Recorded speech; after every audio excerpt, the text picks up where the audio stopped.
Bonjour à tous et bienvenue dans cette nouvelle vidéo. Aujourd'hui, nous allons voir dans cette vidéo les biens indésirables. Juste avant que la vidéo commence, je vous rappelle qu'il y a en description deux liens, deux bons plans pour vous. Un pour économiser de l'argent et un autre pour en gagner. Allez voir, surtout si vous êtes des étudiants, ça va sûrement vous intéresser. Donc commençons la vidéo sans attendre. Nous allons voir la notion de bien indésirable. Tout d'abord, nous commençons par la définition. Donc, qu'est-ce qu'un bien désirable? Un bien désirable est un bien que le consommateur n'aime pas. Donc, comme son nom l'indique, il est indésiré, donc indésirable. On va tout d'abord considérer, et je tiens à souligner que je tire cet exemple du livre Variant, donc Introduction à la microéconomie. Donc, considérant des olives et des anchois, ainsi qu'un consommateur qui aime les olives mais pas les anchois. Donc là, rien que si on vous donne cette question-là et on vous dit les anchois sont un bien et vous devez répondre, vous dites les anchois sont un bien indésirable. Donc on le dit clairement, les olives, mais pas les anchois. En gros, il n'aime pas les anchois et on a dit que un bien indésirable, c'était un bien que le consommateur n'aime pas. Donc tout simplement, ici, le bien que le consommateur n'aime pas, c'est les anchois et donc le bien indésirable, c'est les anchois. Imaginons une pizza. Il y aurait une certaine quantité d'olives, pardon, j'ai oublié de mettre olives, d'olives qui compensent aux yeux du consommateur le désagrément que constitue la présence d'anchois. Donc on a une pizza, on a des anchois, on a des olives, mais on considère en fait qu'il y a une quantité d'olives qui va compenser le fait que le consommateur n'aime pas les anchois. Et nous, on veut savoir en fait c'est quelle quantité et dans quelle proportion, d'accord?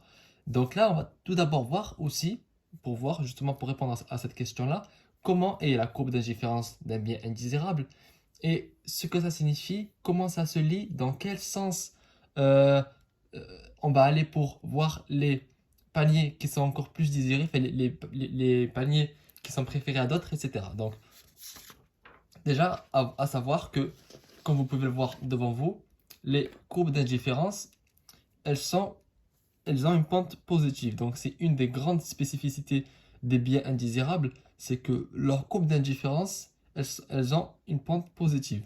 On va voir pourquoi. Donc, tout d'abord, je vous ai mis en axe des abscisses les olives, donc la quantité d'olives consommées, et en axe des ordonnées, la quantité d'anchois consommés.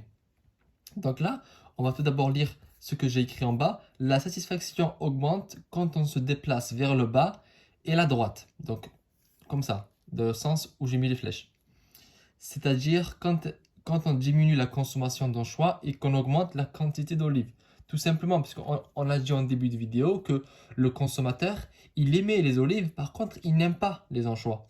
Donc, sa satisfaction, elle augmente quand on lui enlève des anchois, parce qu'il ne les aime pas, donc on lui enlève, il est content. Et qu'en plus, si on lui rajoute des olives, il sera encore plus content, parce qu'il aime les olives, d'accord? Donc, c'est pour cela en fait que, imaginons qu'on est ici, donc ici la quantité d'olive elle est de, on va dire de x, et la quantité d'anchois elle est de 0, parce qu'on est sur l'axe des abscisses. Si par contre on commence à augmenter la quantité d'anchois, vous allez voir que ces préférences, elles restent les mêmes, jusqu'à un certain niveau. Par contre, si on dépasse un certain seuil, ben là, ça va l'impacter. C'est-à-dire qu'au début, vu qu'il a une quantité assez grande d'anchois et qu'il avait zéro quantité, pardon, il avait une quantité assez grande d'olives, mais il avait zéro quantité d'anchois, même si on commence à lui rajouter des anchois, il va quand même rester autant satisfait, parce qu'il avait quand même pas mal d'olives. Donc on remonte, on remonte, on remonte, on remonte, et on est toujours là. Par contre, à un certain niveau, il va se dire, bon, ça va reculer. Parce qu'en fait, on va lui mettre trop d'anchois, et là, en fait, il va être pénalisé. Et vu que lui, il n'aime pas les anchois, ça va diminuer sa satisfaction. Donc, c'est ce qu'il faut retenir de la vidéo, c'est tout d'abord qu'un bien indésirable, c'est qu'un bien que le consommateur n'aime pas, que la courbe d'indifférence d'un bien indésirable, elle a une pente positive, et que le sens de variation des préférences, c'est en bas à droite. Donc c'est vers le bas et à droite, comme la direction de ces flèches. Donc c'est vraiment ce qu'il faut retenir de cette vidéo-là. On va encore faire des exercices plus tard dans la playlist où nous allons voir les applications des différentes sortes de biens.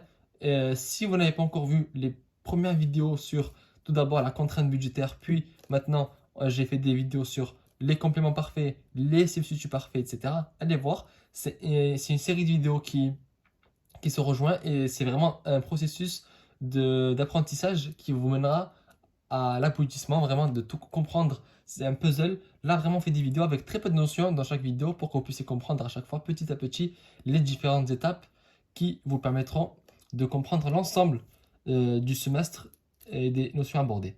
Donc, je vous remercie d'avoir regardé la vidéo jusqu'à la fin et je vous donne rendez-vous dans une prochaine vidéo.